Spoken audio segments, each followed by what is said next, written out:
Thank you. Good afternoon, everyone. I'm Dana Telsey, and I'm thrilled to be here today with Diane Sullivan, Chairman and CEO of Caleres. When you think of footwear and you think of the changes that are happening with footwear, the speed at which Diane is pushing innovation at Caleres on her diverse portfolio of brands in different channels of distribution, and really using the pandemic as innovating the business model going forward, that's what Diane has done. To hear more about the path of what's happening now and what could happen in the future, Diane, would you like to tell us some of the learnings that you learned from COVID and the opportunities it's providing the business? Thank you. I would love to, Dana. And, thanks so much for hosting this. And it's great to have the opportunity to speak with everyone. I wish we were all together, but hopefully one of those days soon that will happen. Wow, what an amazing ride it has been for, so many people, so many companies. And, what you said about innovation is absolutely right. I heard this quote the other week, and they talked about COVID as being your chief innovation officer. And there is no doubt about that. If you think about what we've all been through, it moved the consumer, 3 to 5 years ahead and much faster than what anybody would have ever imagined. So, in our particular case, we really were very thoughtful coming out of the gates. We had to protect our people, protect our business, and shift even more to digital. Make sure that we were making sure that we had enough liquidity and that we were managing the balance sheet while all at the same time, really trying to make sure that we were preparing for the rebound. That was so essential to all the ingredients of really coming out of where we are today. And there were so many things. I mean, it wasn't any one thing that really, I think, helped the company sort of be at the place today, I like to say, is actually even better than where we were when we first entered the pandemic. There was, you think about our famous footwear business, right, as a great example of that. Who would have thought, right, that when we entered this whole phase, everything was going to be digital, everything was going to be commerce, brick and mortar wouldn't be as important. But as we found out with Famous, right, and with other, brick and mortar is here. It's an important component of the omni-channel ecosystem. You really don't want to be just one way or the other. And there's a tremendous opportunity to, combine both sides of this, so that that customer has that choice of shopping in any way they want to shop. We learned, as an example, that 90% of our returns were going back to stores. We were able to convert 2/3 of those people into new purchases. So this idea that you have this opportunity to take all of those consumers and give them that choice on how they shop was really an amazing thing. The other side of it was, we were dealing with uncertainty around demand, really, when we first were in, phase one of the pandemic, so to speak. And on the brand portfolio side, we really learned, for example, that we definitely had to continue to make great products, do the great storytelling that was out there, continue to innovate. You learned we didn't normally know how to create, right? Creating product, buying product's one thing, but creating product long distance, between our Asia offices and our teams here, we learned not only about how to create them, but how to sell our lines and to develop them and to move forward. So there was so many different pieces of it. And lastly, I'd say on the liquidity side of things, we were really making sure that we understood, what kind of inventory it was going to take, for us to be successful. And, we wanted to generate as much cash as we possibly could through the pandemic. At the same time, obviously, trying to make sure we supported our business and didn't disappoint consumers. And I think there isn't anybody that didn't learn about, we can learn how to live with a little less inventory. We can focus a lot more on full price selling. We can flow those goods a little bit differently. And I think we're all sitting here today, right? Everybody, the question is, wow, the performance of a lot of these businesses is terrific. How do you sustain this? What do we have to do, to make sure that it continues to improve? And I think there was a lot of learning out of that whole the pandemic and with respect to all of that. So, there were so many things, and now today we're learning something else. If before it was how do you deal with the demand side, now it's the supply side. And so I think the speed, the agility, the resourcefulness, the resilience, there is something about that passion of your teams, and you're driving forward that purpose is also something that I think we've really seen coming out of this. So now we're on the supply side, and we have to really begin to, think about what do we've got to do to make sure that we begin to address that piece of it and satisfy consumers. Tell us a little bit more about the supply side. You have the demand out there. What does Vietnam mean for you? How are you navigating this time period? Yeah, it's, the Vietnam's the latest, obviously, in terms of what everybody's dealing with. But clearly for us, even with the strength of the demand that we saw coming out of March and April of this year, we really had to quickly, even in the second quarter, try to figure out what were we going to do to meet demand, because our business was for sure exceeding our own internal expectations, and the consumer came back faster than ever. So it was everything, Dana, in those early days of putting additional lead times on, on our products, shifting sourcing strategies and priorities and countries and what we were going to do there. It was the input costs were going up like crazy. What were we going to be doing with respect to, not only handling the input prices, but taking input costs, but taking price increases. So we were busy doing a lot of that. Vietnam specifically, it was kind of in the last 60 days, we've heard a lot about that. And I know with, Nike reporting last week, we heard a lot more on that. And for us, we have about 40%, little less of our sourcings in Vietnam. The rest is primarily China and then India, and a little bit in Mexico and Brazil. But what we've seen is there's about 12 factory groups that we have there. 11 of them are now open and operating, but it does take a while to ramp up.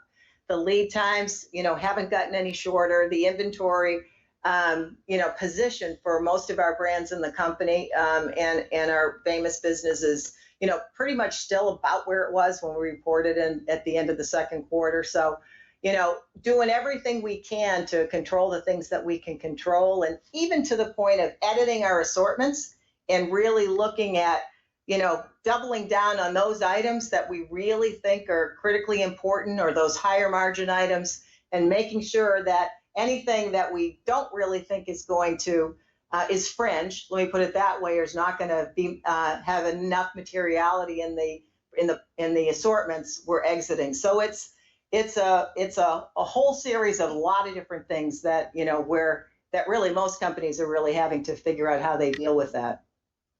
One of the most interesting things coming out of this is the margin improvement that you're seeing. Yeah. I mean, the shift that you've had with casual, athletic, and sport, shift in terms of channel. What do you see as sustainable going forward? Is it AUR? How do you look at the business that way? Yeah. Well, that is, sort of, it's an interesting question, because as we think about what's happening with the consumer right now, right? The demand is really high. The categories of business that they seem to be going after, are very much still in that athletic, sport, and lifestyle. But we've seen, more demand coming in on that special and social occasion side of things. So we would have never thought that, opened up heel dress shoes were going to be coming back as fast as they have. So it really is, we do see demand across all the different categories of business.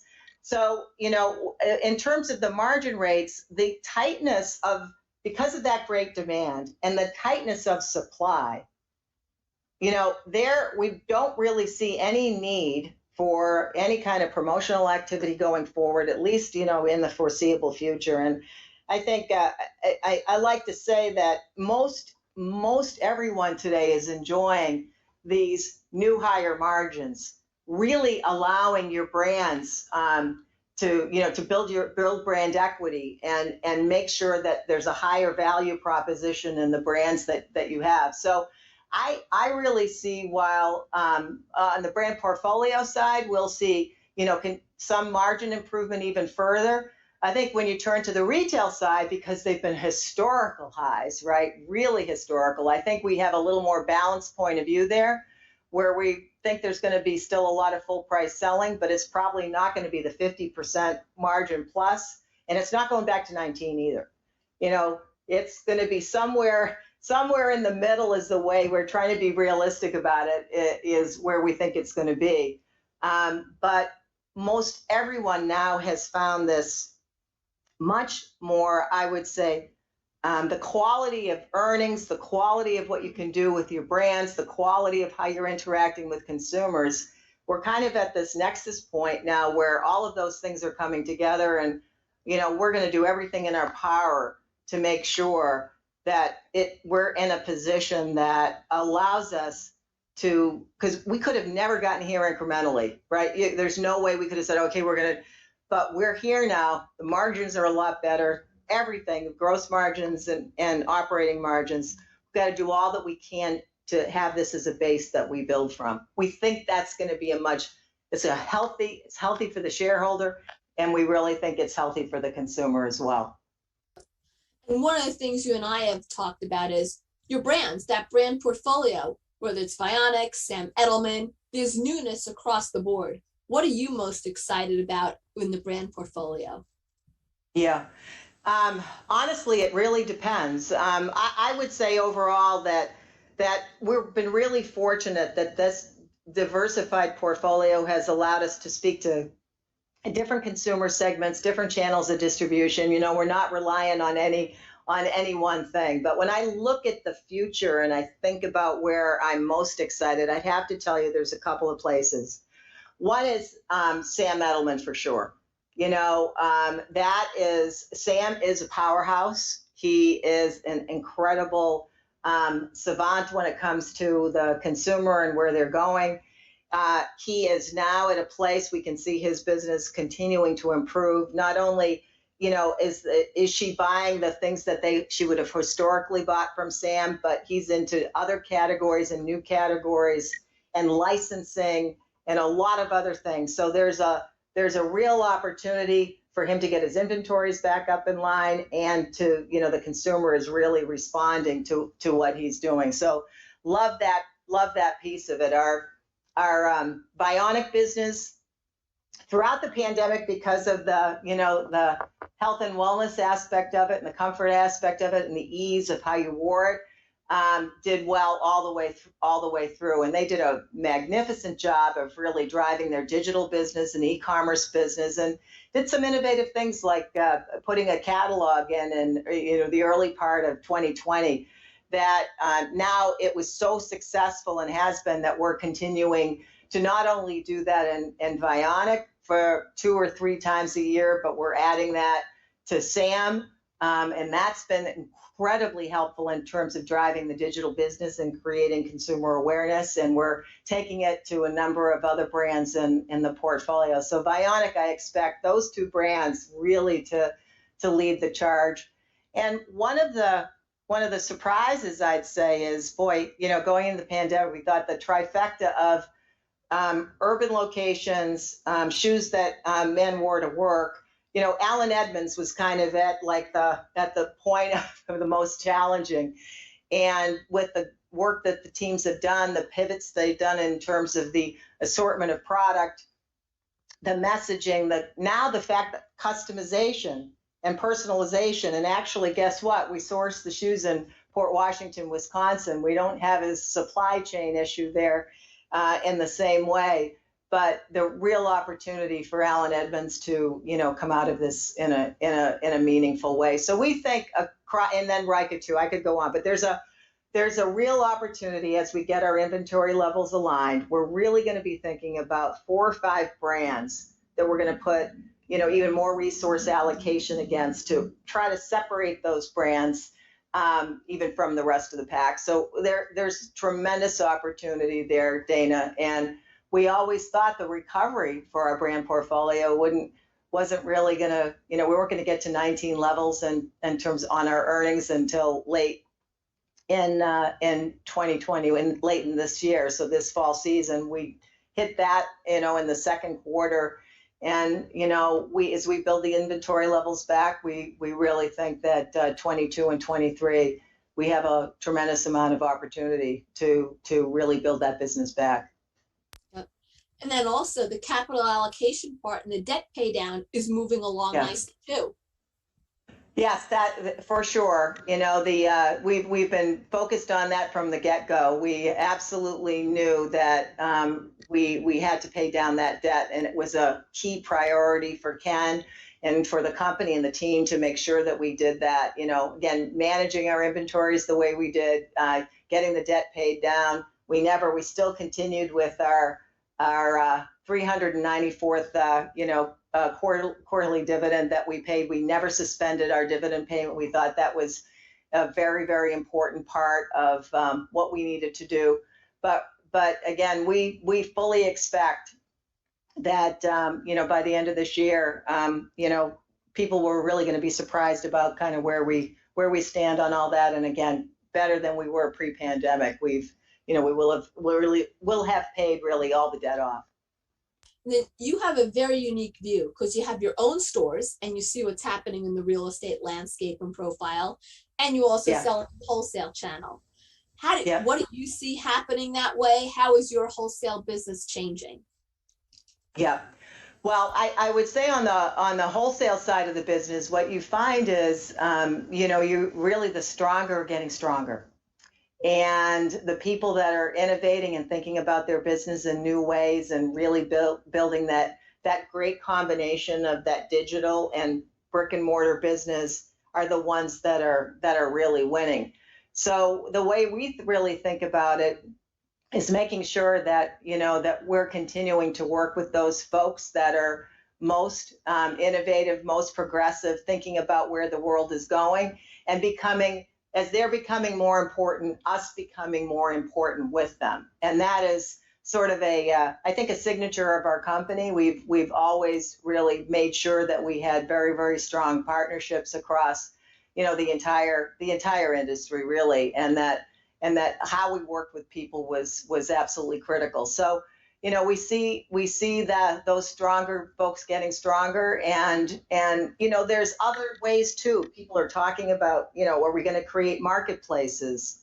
Are we going to create more shop and shops? I mean, how about managed inventory with people? So I think you're going to see a lot of new ways of how the strength between the brands and the retailers, continue to get I guess find ways that we can both use our strengths to enhance each other's business performance.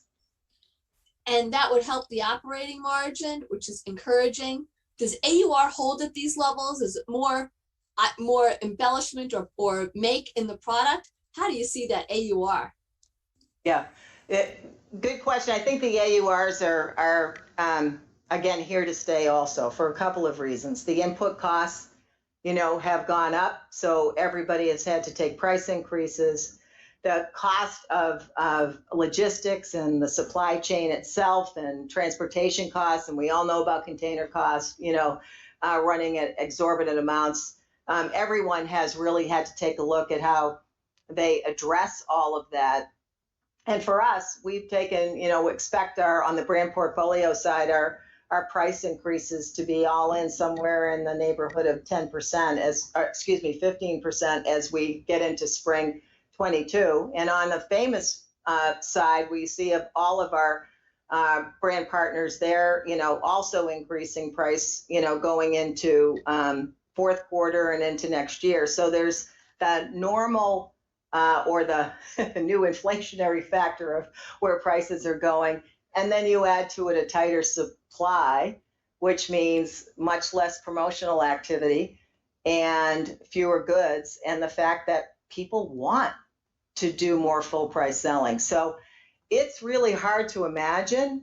Someone said to me, well, there's always a bad actor somewhere that may do something. But I think the supply chain tightness right now is going to keep that in pretty good shape for the time being. So I do think the AURs stick.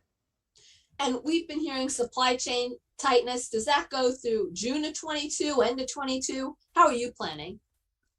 Through all of 22. That's the way that we're thinking about it, because with the lead times that we have right now, you're really talking about really almost the end of, late or mid 22. So because we're starting to manufacture spring actually, pretty soon.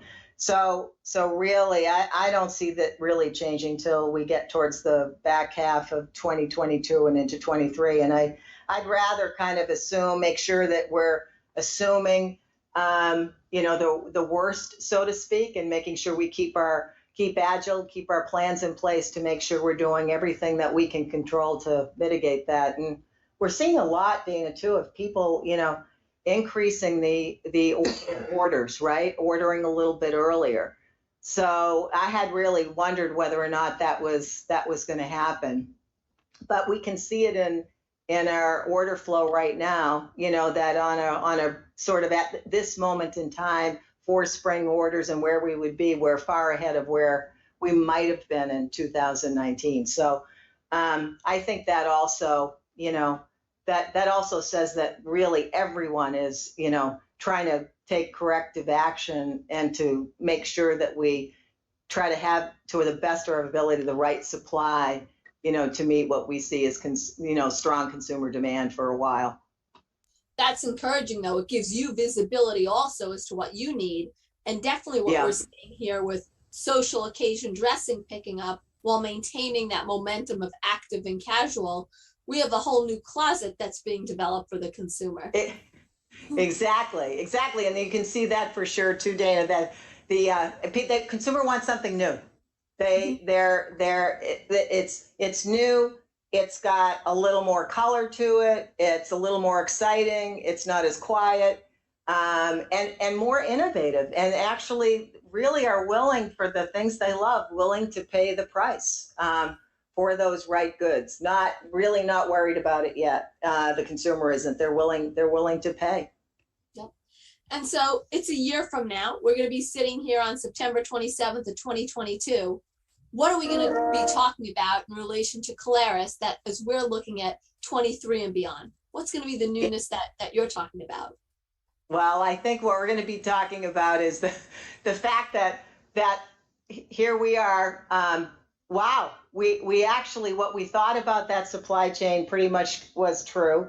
That those margins that we're worried about the sustainability of what people are enjoying right now. I think you're going to see this, sustained a lot better than what most people might be expecting. I don't think it's going to be in 19, and I think we're going to be in a position, because of this sort of platform that Caleres operates, that really allows us to give, it's really a strength and a differentiation to have both this omni-channel and this brand portfolio. So I think we're going to be talking about how terrific we managed it, how terrific those margins are, and wow, you guys really did, do what you said you were going to do, which is, don't waste a great pandemic, and make sure that, we're not incrementalizing our performance. So, so that's what I think.